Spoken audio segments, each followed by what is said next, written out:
Let's Take This Outside with Marianne Iveson, the podcast where she speaks to athletes, outdoor professionals, and scientists about why they connect with nature. Today, we're exploring how art can become activism through the story of aerial artist and climate advocate Sasha Galitzki. After losing her home in the 2024 Jasper wildfire, Sasha turned grief into purpose, using her breathtaking performances to spotlight the fragility and beauty of our changing planet. Her new project, Embers, is a powerful visual journey through loss, resilience, and renewal, blending art, science, and environmental storytelling. Featuring voices from glaciologists and wildfire experts, Embers reminds us what it means to find hope amid the ashes. Please welcome Sasha Galitzki. Sasha, welcome to Let's Take This Outside. And I was like, okay, we have to stop talking because we're going to ruin anything for actual recording. I know, we're just getting into it before we even started. That's okay. And you're in Revelstoke right now, though, right? That's correct. You're in Revelstoke. So, Sasha, of course I watched Embers, but I don't know a ton about your past, kind of where you grew up, how you ended up doing aerial, living in Jasper. I have so many questions. So first of all, where did you grow up and kind of where did your love of nature begin? I grew up in the U.S., south of the border, in the beautiful Pacific Northwest of Washington State. Beautiful place, and major kudos to my parents who are both big outdoors people and got me and my brother outside from a very early age. We were skiing and climbing and backpacking and hiking and out on the water on boats and just having a great time for all my entire childhood. And how did you end up in Jasper? Ooh, that's a good long story. Is that a longer story? Yeah, I can do the concise version. I got my bachelor's down in California in LA, which was not my outdoorsy girl dreamland. But as soon as I got out of college, I moved to Tahoe to be a ski bum, as you do. And I was ski patrolling at Alpine Meadows there for about 7 years, kind of through my 20s. And I met another ski patroller, a visiting Canadian, and he swept me off my feet. Long story short, I ended up moving up to Canada about, I think, almost 12 years ago now. And he has since moved on from ski patrol to work for the National Park Service as a visitor safety specialist. So we've been living in national parks for a number of years now. First of all, we were in Waterton. And then we were in Jasper for a number of years. And then after the fire, we have since relocated to Revelstoke. So is he working in Revelstoke now? That's right. Yeah, he works for Red Glacier up in Rogers Pass. Between Waterton, Banff, and Revelstoke, I don't know how much more beautiful the options can get. I know. As a mountain girl, I feel like I get to live the dream, just kind of bouncing between all these incredibly beautiful places, and getting an opportunity to call them home has been really special. Do you find a lot of sameness between the Pacific Northwest in the US and Canada, and specifically the mountains and where you are? I think coastal BC for sure. It's literally the same ecosystem, just with the national border through the middle. And the Rockies, as you kind of get more into the interior, there's changes in those landscapes. I didn't know it until I moved to the Rockies, but I think I'm actually a Rockies girl at heart. I really love the drier climate. I don't mind the cold. And it's just so beautiful. Yeah, the Rockies have a big piece of my heart. You're living in Revelstoke now. You were in Jasper, and we'll talk more about how you ended up in Revelstoke. And hopefully you'll be back in Jasper eventually, correct? Yes, hopefully, yes. We will talk about that. But tell me more about, you're obviously athletic. You played a lot outside. But aerial is so niche, a very specific thing. It's like Cirque du Soleil is what it reminds me of. Can you tell me how you got into aerial, and do you make a living off it now, or what does that look like? Yeah, I understand it's not the most common path, but it worked for me. It all started back when I was ski patrolling in Tahoe. I was spending 6 or 7 days a week in ski boots, and I was just craving some type of movement that wasn't in ski boots. And so I Googled dance classes near me, as you do. And it came up with salsa dancing, which I tried a little bit of in college and was kind of ready to try something new. And the only other option in the area was pole dancing. And so kind of on a whim, I was like, all right, well, I'll try a pole dancing class, see how it goes. And I loved it. It was love at first class. I thought it was so much fun. And I really enjoy doing the stuff kind of up in the air, the more kind of aerial stuff, more acrobatic stuff. And then, so I kind of dove in deep. I was taking all the classes I could. I ended up, once I had enough experience doing instructor training and teaching, and then I was traveling and doing workshops. And that was when I first took my first aerial class, because there's, some studios have both pole and aerial. And when I got into aerial, I was like, oh no, I think this is really my thing, even more than pole. And that was the beginning of the end. I kind of went deep into aerial and have never left, and it's been my happy place ever since. And then I think it was just a matter of time before I combined these two loves, the love for the outdoors with my love for being up high doing acrobatics. And so I started bringing aerial outside about 10 years ago when I was living on the BC coast in like Whistler, Squamish area. It was just magical from the start, just being able to be out in the forest with like the dappled sunlight coming through the trees, or in the wind and the cold, or more recently, of course, in frozen environments. There's a special kind of magic to being outdoors, period. And then being able to be up in the literal air of these places, I just feel like I'm swimming in that wonder and awe that you feel in nature. It's an immersive experience that is like nothing else. I know for like, if you're listening right now, I know it's an audio podcast mostly, but I highly encourage you to go see the videos and the pictures. I'll put it all in the show notes, because you in the red silk surrounded by a glacier is like the coolest contrast. It takes very creative minds to come up with that. Yeah. And to be, honest, like it was a progression to get there. I originally started performing outdoors in normal summertime temperatures. And then when I was living in Waterton, it's very windy, of course. So to be outside at all, it was generally very windy, and there's a wind chill effect. So it was colder. And so I kind of got more accustomed to that and working with more tumultuous conditions.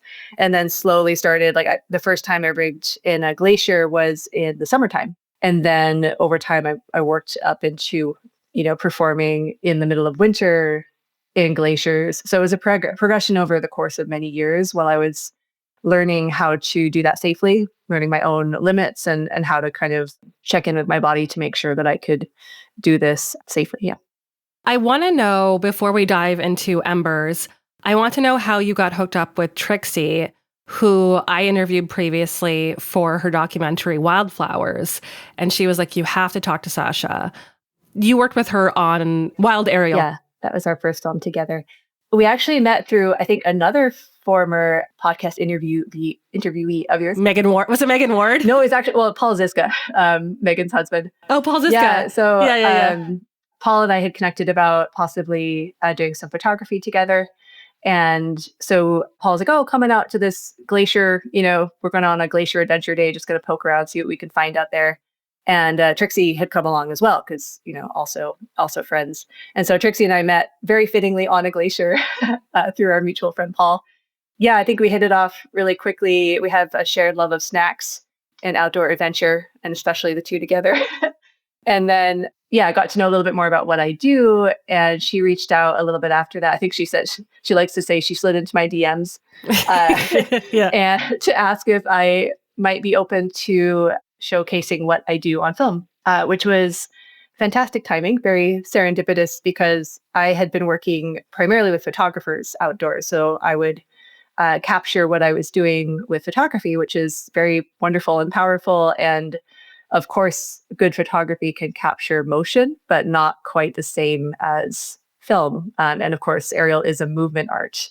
It's an art of dance and flow. So I had been thinking like, oh, it'd be really cool to record these performances I'm doing out in nature in a way that could be shared kind of in their fuller form through film.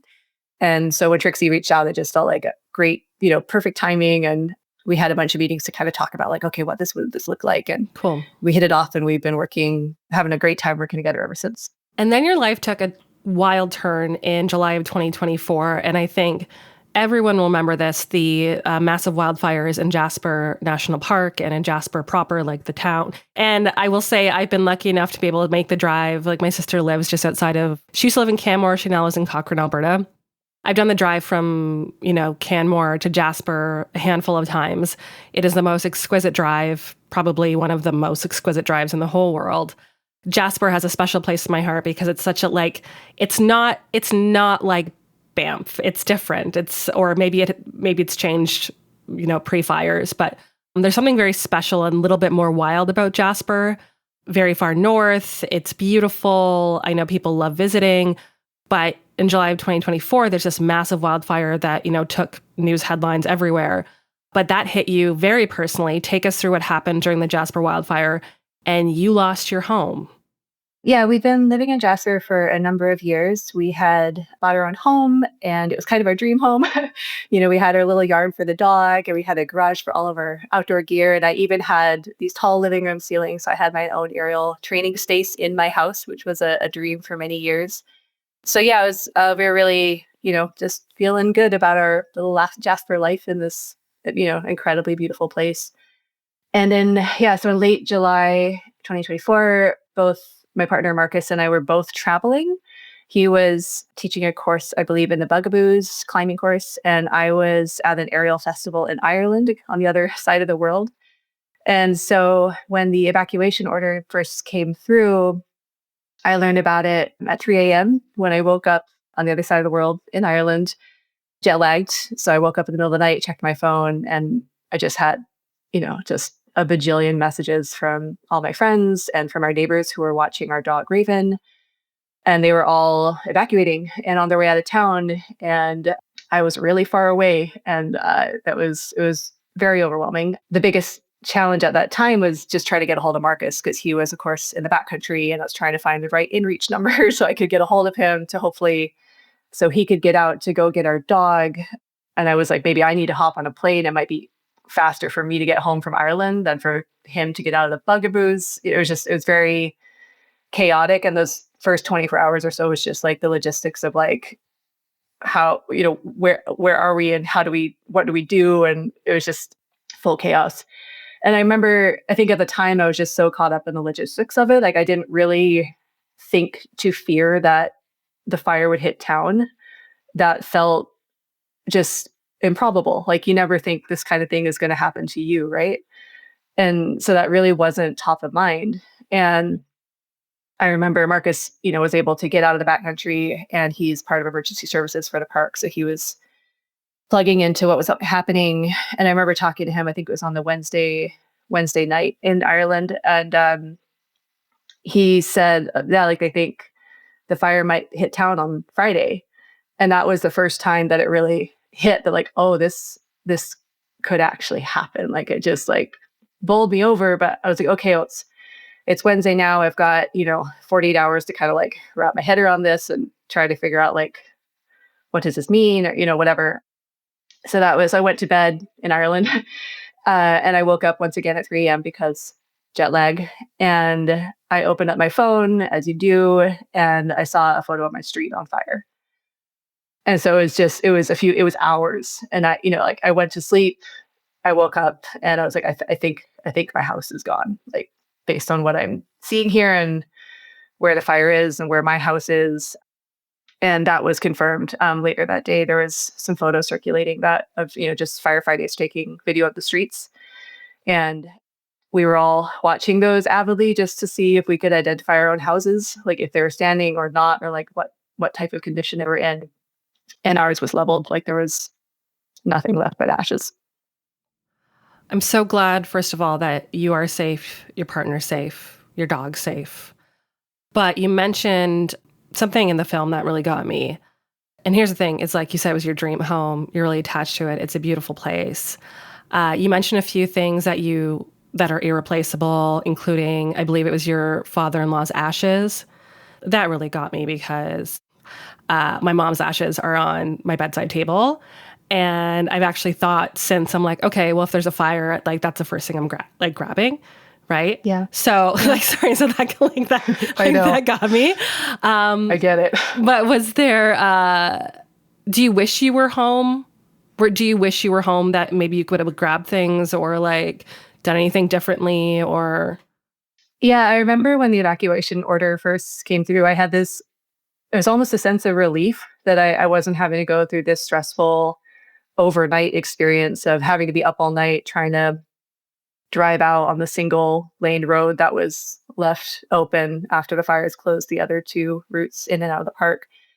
But of course, at the time, I was like, okay, phew, I don't have to deal with that. But I didn't think the fire was going to hit at that time. In hindsight, yeah, like, of course, I wish I had been there. Like, there's so many things I wish I could have grabbed.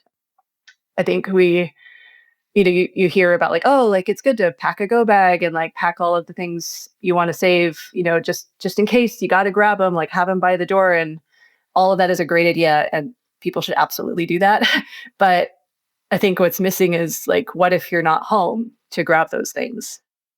Like that's rarely part of the conversation. And so, yeah, like even if we had like a box or something of, sentimental things by the door to grab, like we still would have burned. And so if we'd been there, that would have been great, but we weren't. I'm not trying to bring levity to this, but I've heard multiple times that sometimes there are people who are home and only have minutes, or hours to evacuate. They're in panic and they grab the dumbest things on the way out. Oh yeah. Did you hear like so many of my friends? Like I do not want to make this lighter than it is, but I know it's life. That's true. Do any of your friends, did they say, oh my God, I grabbed like a spatula or something, or I should have grabbed the pictures and I said I grabbed a spatula or something stupid like that? Yeah. So many of my friends, Jasper, like have stories like that. Like one of them was like, I think it was like grab like 10 white t-shirts, but no underwear. So it's like, another one, she got like all the expensive computer gear, but like forgot the sentimental items, like her wedding dress. So it's just, it is. And that's kind of why I do feel like it is important to prepare for disaster by thinking about what are the things that you don't want to lose. Maybe make a list. Yeah, have a list. Make a list, because I think we all think we're going to be able to make rational decisions in that situation. And the evidence shows that you don't. In the worst moments of your life, you are not thinking straight. Yeah, you can't, because it's way too overwhelming. How did your relationship with the mountains and the outdoors change after experiencing that loss firsthand? Because I would think, like, I'd be like, this is not fair. Like, this is not, like, maybe mad at nature or the climate or people causing the climate crisis. Like, what was your relationship with that?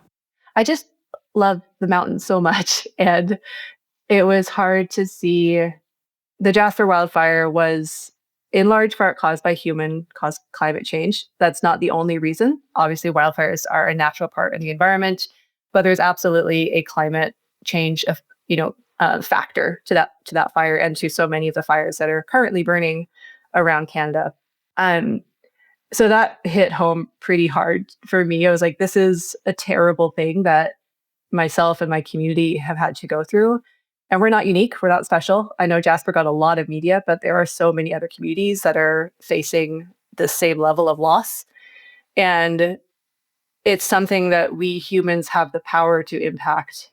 And that, I think before the fire, I was kind of on a personal level. I was like, okay, I'm going to change out my light bulbs and recycle. And my partner and I share a car. Like we're doing stuff on kind of an individual level to try to have a positive effect on the environment.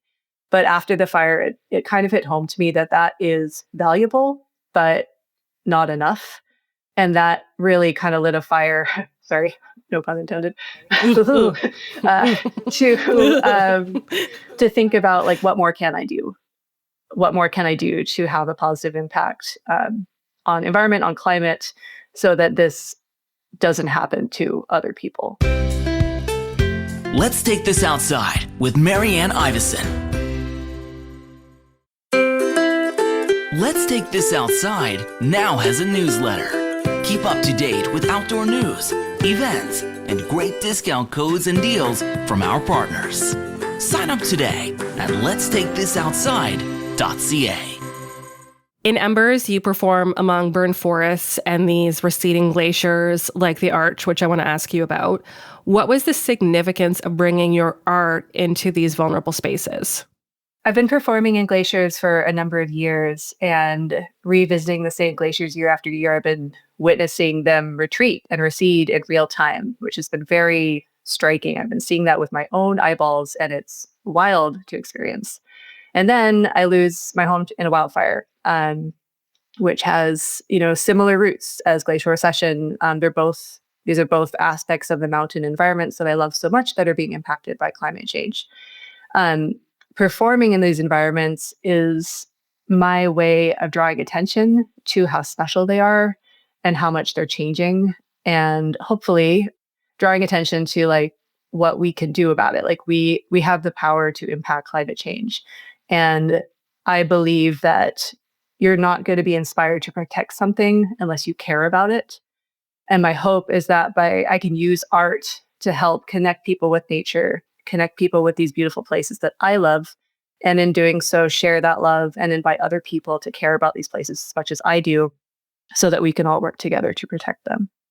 Correct me if I'm wrong on this, but I believe it's the Arch, which is a glacier that was featured on the cover of Wild Aerial, right? Is it the Arch? That was actually a massive ice cave that has now collapsed. It's gone. Again, the change that's happening, like, it's so fast. It's devastating.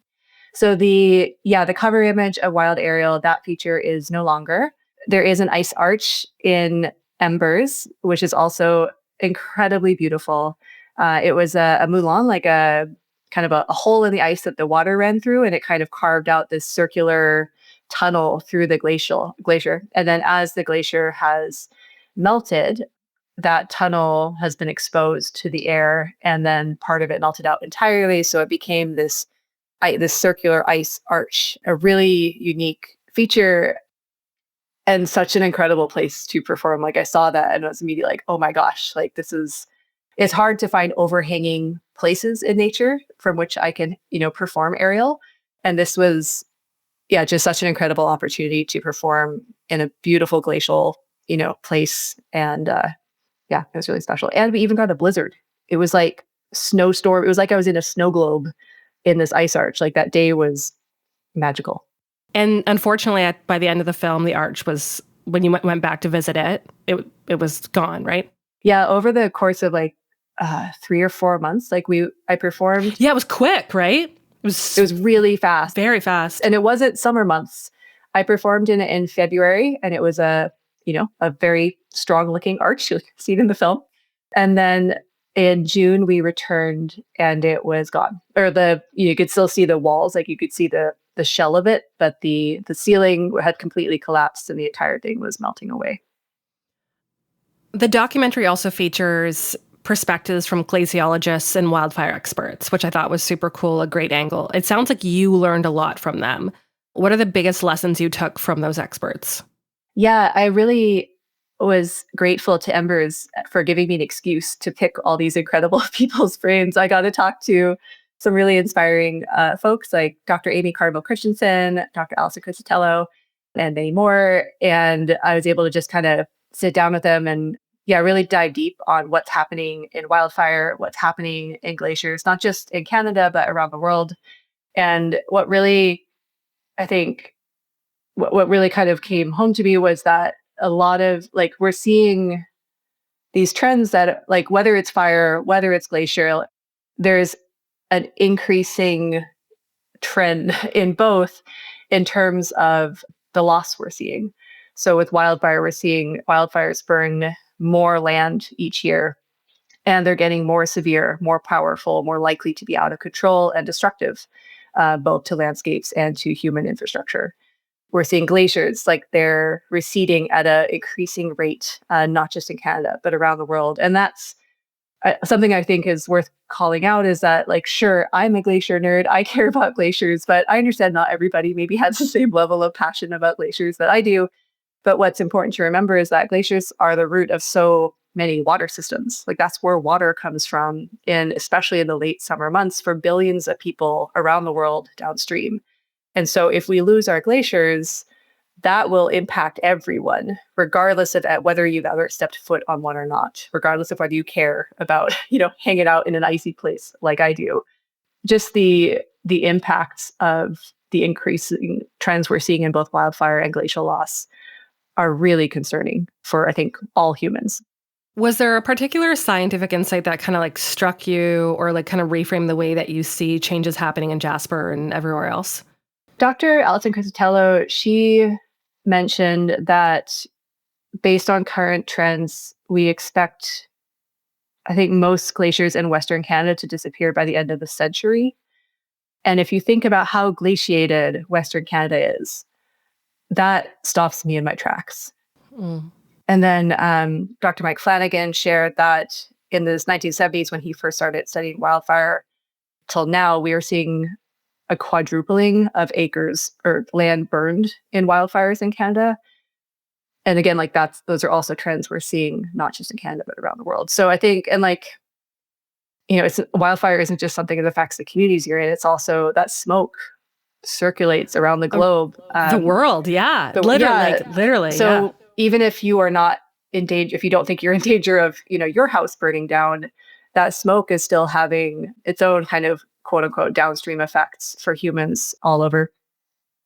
What gives you hope even as we continue to witness these environmental changes? There are a lot of things. I also want to acknowledge that a lot of times I feel really overwhelmed and a lot of anxiety and worry. And I think I want to mention that just because I think it's real. And I think a lot of us feel that. And I have learned a lot about being overwhelmed in the past year. And when I feel that way, when everything feels very bleak and hard, I try to think about like, what's the one next thing I can do that can be positive? And like, maybe it's just like taking my dog for a walk. And maybe that kind of like resets my mind a little bit so that I can show up better. And maybe I can do, something that's going to have a slightly bigger impact. For me, what resonates is using my art to raise awareness and draw attention to the beautiful places in the hopes that it can help people to care about them and therefore want to protect them. But I do believe that everyone has something that everyone has a way to have an impact, and it doesn't have to be art, it doesn't have to be science. There are as many ways to have a difference as there are human beings, probably more. And I think that's can feel overwhelming, but I think is also kind of beautiful that there isn't one way to have an impact. I think it's a matter of looking at yourself and being like, what do I have to offer? Like, what can I do? And leaning into that. More logistically speaking, where are you at with because you're building your home again, right? Back in Jasper. I'm assuming the logistics of that are a nightmare. They are a nightmare. It is true. Oh my God. With insurance and like, I couldn't imagine I don't know how much you want to share about it, but like, are you hoping to get back into your home in the next year or a couple of years, or like, where are you at with that? It is a nightmare. I would not wish this on anybody. And we have fairly good insurance. Like we have, some savings to kind of see us through. So I acknowledge that we are in a better place than many, and it still sucks. So that's kind of, a little bit of like, I really genuinely don't want this to happen to anybody, because it's not just the loss and the grief part, it's the years afterwards of having to restart your life and reset is just overwhelming and exhausting in ways that I could never have imagined. And we're in the middle of that, and it's going to take multiple years. We are hoping to rebuild our home, but we're probably best case scenario a year and a half out, probably more like 2. So that will be likely 3 years or more since the wildfire hit for us to rebuild. And in the meantime, we're kind of in limbo. Like we're living somewhere else. We're not in our community. We're having to pretty much take on a part-time job of becoming total loss insurance experts because you have to. You don't have a choice. There's no way out. So we're chipping away and we're working on it, but it's a really long process. I'm sorry this happened. Like, it's horrible that everyone has gone through this, but I'm so glad there's other people that you're able to lean on through this. Yeah. Are you at least enjoying Revelstoke? It's a beautiful, like, is there any part of you that's like, this is going to be my home for who knows how long? Like, is there any part of you that's kind of like, okay, I guess we should dig in here? Or yeah, I think I go back and forth. Revelstoke is a lovely town. It's incredible. We've had only good experiences here. But there is a part of me that really misses Jasper and misses the Rocky. Like I had really home. Yeah, like I had really kind of settled on like, okay, Jasper's home. Like this is where we are now. Yeah. And having, I guess, just being forced to move, like moving sucks in the worst of time, but being forced to move against your will is especially challenging. So yeah, we're going to see what happens. A lot of unknowns. How can people see Embers and also Wild Aerial while we're at it? Folks can follow us at Wild Aerial for all the latest film updates. We'll be updating kind of what festivals the films are going to be at, where they're available online for streaming. We can also arrange private screenings if folks are interested.